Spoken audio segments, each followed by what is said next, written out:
political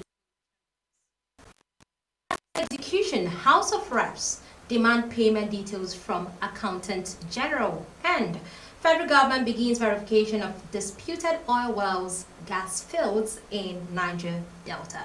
Good to have you join us on the news at 3. Good afternoon. I am Ubelejit Yara. Do you love and care about Rivers State and a peace? Let's build and take it to greater heights. But this is a task we must accomplish. Now the details of our report.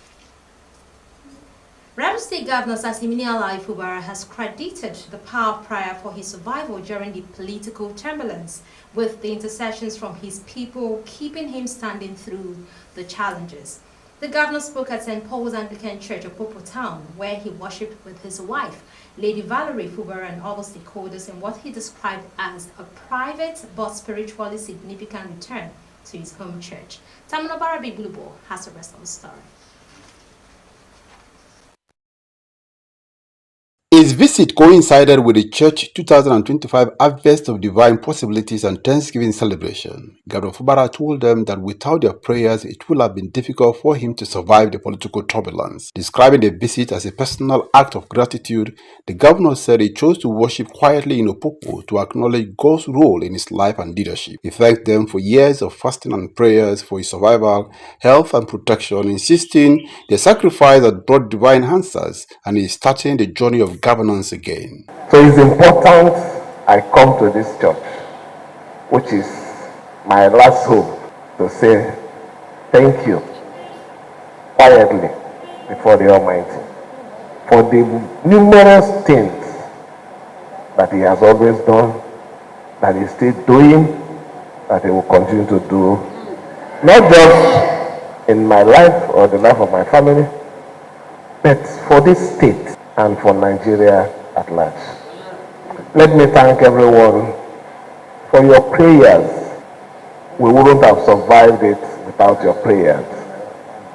So we're here to say, first, thank you to the Almighty God, and thank you for these my native people who have always made this sacrifice of fasting, praying for my survival, praying for my health, praying for anything that will bring shame upon my life, that God should remove it. Tamino Barabi Iblubo, Rstv News. International Day of Peace is a day set aside by the United Nations to celebrate the power of global solidarity for building a peaceful and sustainable world. Nnamdi Olimini reports that the theme for this year's celebration is Act Now for a Peaceful World. His report.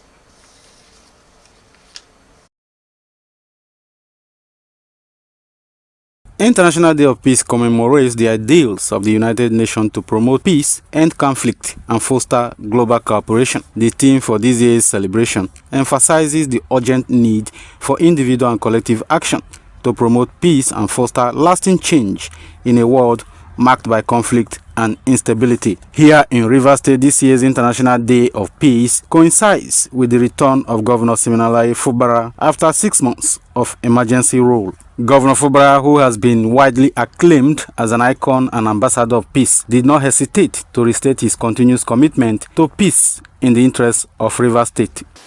We must all remember the saying, the costless peace is cheaper than the cheapest war. We must rise above bitterness and division and channel our energy into rebuilding trust, fostering inclusiveness, and securing a peaceful and prosperous state for all. Some traditional rulers, including Eze Bakabaka, King of Evo Kingdom, His Royal Majesty Eze Leslie Eke, Eze Ndibo Buruburu, His Majesty Eze Sam Okolo, and others, describe peace as a vital instrument for the survival of the society and enjoin residents and people of Rivers State to embrace peace and support the governor to sustain the existing peace.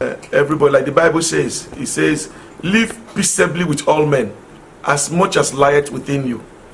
So, for us to live in peace, there's an effort of everybody concerned to make sure that we have peace, from respecting ourselves, respecting each other, respecting authority, and making sure that you look out for the other person. That is peace. And the World Peace Day, a man of peace, is at the aim of affairs of River State, and we're celebrating World Peace Day. We have peace. The peace in River State knows no bound now. Everywhere is about celebration. In fact, this period looks like a celebration period, as if we're in a Christmas season. People are celebrating everywhere, because the man of peace has returned. This present governor of Fubara, if he did not embrace peace, me and you will not be here today. That will be war. So I recommend him. Honestly speaking, I raise his hand because it is not easy. However, a veteran journalist and Vice President Rivers State Council for Islamic Affairs, Aholebe Oho, said without the ingredients of justice, equity and fairness in human affairs, peace remains elusive, and called on the United Nations to focus more on social, economic and political justice. Be that as it may, the problem is not with peace itself. The problem is what we do to achieve that peace, or what we do not do in order that there will be peace. I would rather the United Nations focused their energy on justice. We're talking about economic justice, we are talking about social justice, we are talking about judicial justice, every other thing, economic justice and all that. As we mark this year's International Day of Peace, individuals are expected to respect the rights of others, while government should shun corruption and ensure equitable distribution of resources. By so doing, a peaceful society would be possible. Nnamdi Olimini, Rstv News.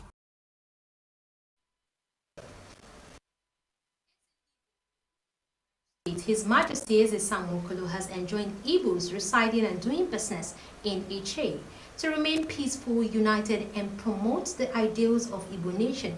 He made the comments shortly after recognition and conferment of titles on some illustrious sons and daughters of Igbo land residing in Iche local government area of Rivers State. Again, Nnamdi Olimini reports.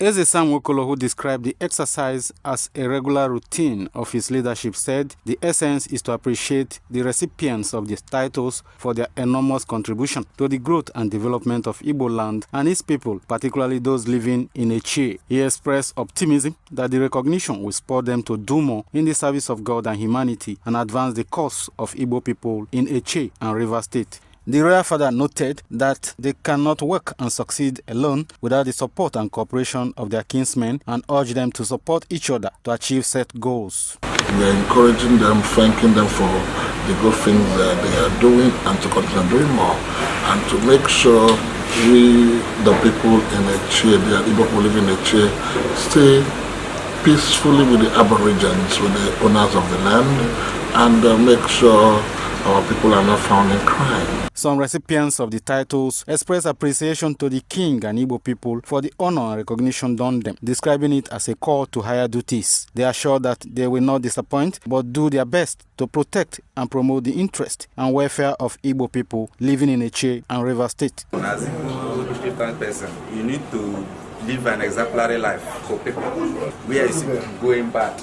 As a chief, you come and correct it. Live exemplary life. People can learn from you. If you have, share to others. As a young man that is about being a responsible person in a society, I am so happy to be part of it. Members of Ezendibo Council of Chiefs, women and youth leaders of the Igbo community in Rivers State attended the event. Nnamdi Olimini, Rstv News.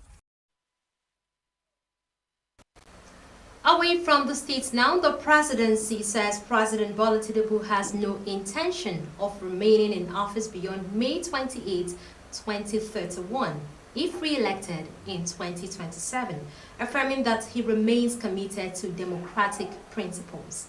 A statement by the Special Advisor on Information and Strategy to President Tinubu, Bayo Onanuga, said that the speculation by former Kaduna State Governor Nasai El-Rufai that the president wants to remain in power beyond his tenure is baseless and absurd. El-Rufai alleged that the Tinubu administration is veering towards authoritarianism, comparing the president to Cameroon's Paul Biya, who has remained in power since 1982. He also accused the current government of centralizing authority at the expense of federal principles, warning that such a trend threatens Nigeria's democratic foundation.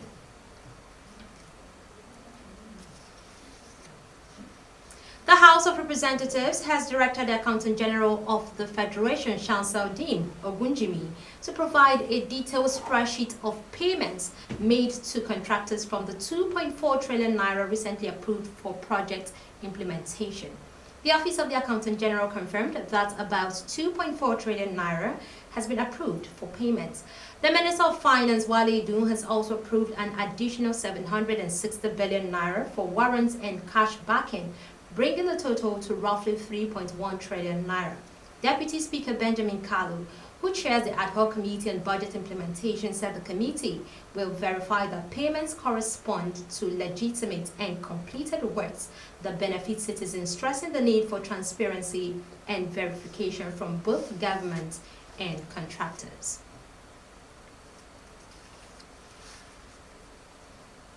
You're still watching the news at 3, now time for a short break. Do you love and care about Rstv and a peace? Let's build and take it to greater heights.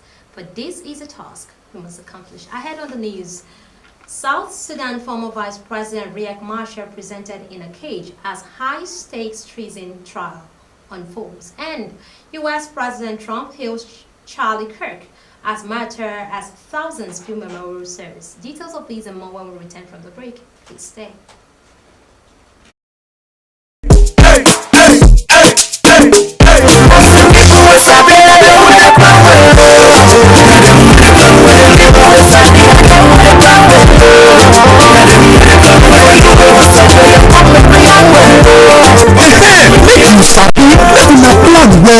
Learn correct information about different kind of family planning method. Then they safe and they work well. You and your partner fit plan when una like to born pikin. And that well, make you yarn with your partner. Make them sabi say you support modern family planning. Oh yeah, waka go kolobi the better one wey go fit your body today. Cause say we get one wey correct for you and your partner. Sabi the correct thing wey family planning dey do. Follow talk family planning with your partner. Waka go do family planning. Get it together. Get it together. Join hand plan your family for tomorrow way better. Now the Rivers State Ministry of Health bring with this message. This is Rstv World News. We bring you world-class news, accurate, first-hand, entertaining, balanced analysis. Rstv, Channel 22 Blackboards.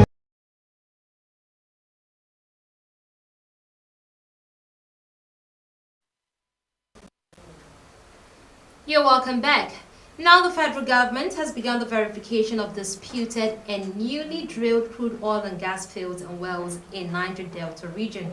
Addressing newsmen in Asaba, chairman of the Revenue Mobilization, Allocation and Fiscal Commission, Dr. Mohammed Shehu, said the initiative is aimed at ensuring that every oil and gas producing state receive the rightful share of resources. He said that the exercise was in consonance with the provision of the law, citing paragraphs 32, subsection A, part of the third schedule of the 1999 Constitution of the Federal Republic of Nigeria as amended. Shehu noted that the exercise was also informed by various petitions by governors of Anambra, Delta, Imo, Edo, Ondo, and Rivers, seeking to establish the rightful ownership and territorial boundaries of specific crude oil and gas assets. According to Shehu, the assignment is to be carried out via Inter-Agency Technical Committee, comprising the RMAFC, representatives of Nigerian Upstream Petroleum Regulatory Commission, Office of the Surveyor General of the Federation, and the National Boundary Commission.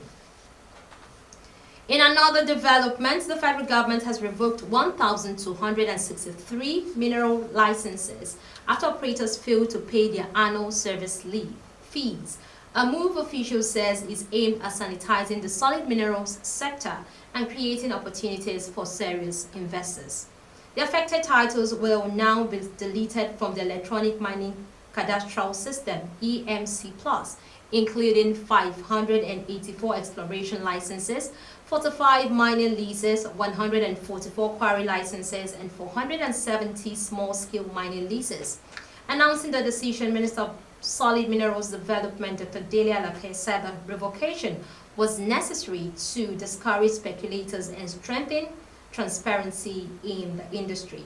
He stressed that the revocation does not absolve the holders of their outstanding debts, revealing that the list of affected licenses will be forwarded to the Economic and Financial Crimes Commission to ensure recovery. On the foreign scene, the trial of former South Sudan Vice President Riek Machar began on Monday in the capital, Juba. Machar, alongside the co-accused, was presented in a cage inside the courtroom. The Justice Authority said Machar faced criminal charges for his alleged role in an attack on a garrison of government troops earlier this year. Other charges include murder, conspiracy, terrorism, destruction of public property, and military assets and crimes against humanity. This was the first time Machar appeared in public since he was placed under house arrest in March. Machar's lawyer argued that the court was incompetent and therefore lacked jurisdiction on the matter. The father defended Machar, claiming that he is protected from such persecution since he is part of the signatories of the 2018 peace deal that brought the end of a civil war that claimed the lives of at least 400,000 people. Syria's President Ahmed al-Shara has arrived in New York for the 80th session of the United Nations General Assembly, UNGA, becoming the first Syrian head of state to attend the annual gathering in almost 6 decades. The last Syrian leader to attend the UNGA was President Nuruddin al-Attasi, who ruled before the al-Assad family came to power in 1971 and maintained its rule until al-Shara toppled Bashar al-Assad's government in December.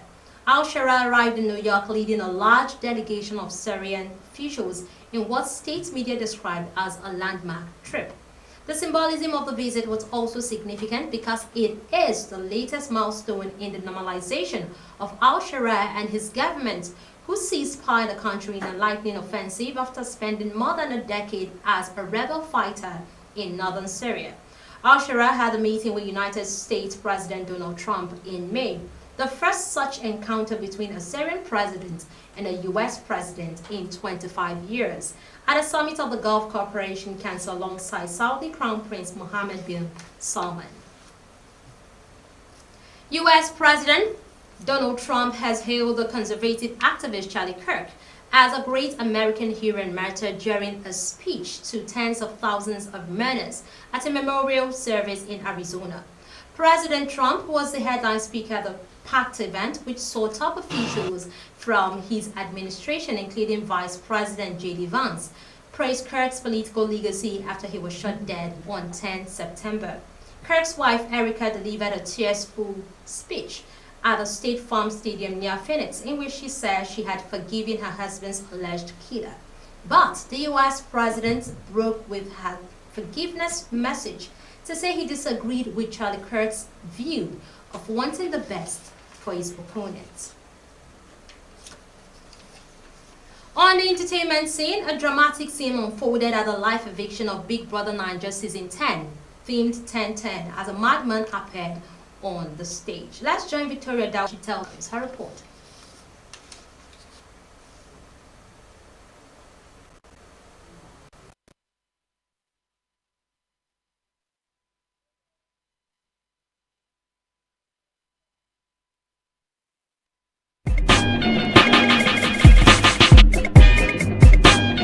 A traffic hawker operational vehicle has now free a cash to emirate from his roadside earnings. The act of kindness drew widespread admiration and eventually changed the course of his life from graduation. A man has reacted to a viral video showing Nigerian music star David Adeleke, popularly known as Davido, allegedly smoking weed in front of police officers. Sharing his perspective, the man said he has never been a fan of that line and asked there is no law under those who made them and can change them. meaning lawmakers' wealth are above the law. Victorian Nollywood actress Rita Odeche has picked online debate after criticizing women who willingly become second wives. The actress, in a post shared on her Instagram page, alleged herself with a critic's message that condemned the practices. She described women who married already married men as greedy and inconsiderate, arguing that such actions are built on the tears and pains of others. Odeche maintained that there is no honor in becoming a second wife, stressing that the rule brings only shame and misfortune rather than respect or recognition. She also warned that those who build happiness on another woman's suffering will eventually face the consequences of their action. Victoria Daudu, Rstv Entertainment News.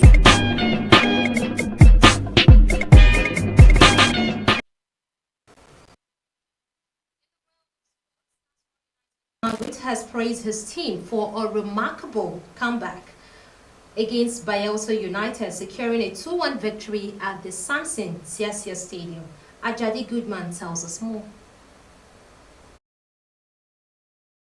After trailing 1-0, the solid Miners equalized just before halftime through Ekesi Nokore and substitute Victor Onovuke sealed the win with a goal in the 89th minute, marking Nasarawa United's first win away in the MPFL this season. Benin Republic's young football star Rodolfo Aluko due to a knee injury. He suffered a meniscus injury during a match against Lesotho and needs surgery, which will keep him sidelined for several weeks. Coach Genotro expressed disappointment, citing Aluko's impressive recent performance. Currently, Benin Republic ranks second in Group C with 14 points, just 3 points behind South Africa. However, if FIFA deducts 3 points and 3 goals from South Africa for fielding ineligible player, Benin could potentially take the top spot before the final rounds. Aluko's absence will be a significant blow to Benin Republic's campaign, but the team will aim to capitalize on the potential points deduction by South Africa to boost their chances of qualifying for the 2026 FIFA World Cup. Ajadi Goodman, Rstv Sport News.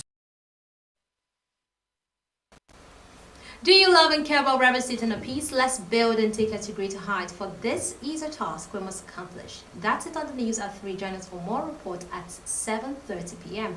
I am Ubele Jeet Yara. Good afternoon.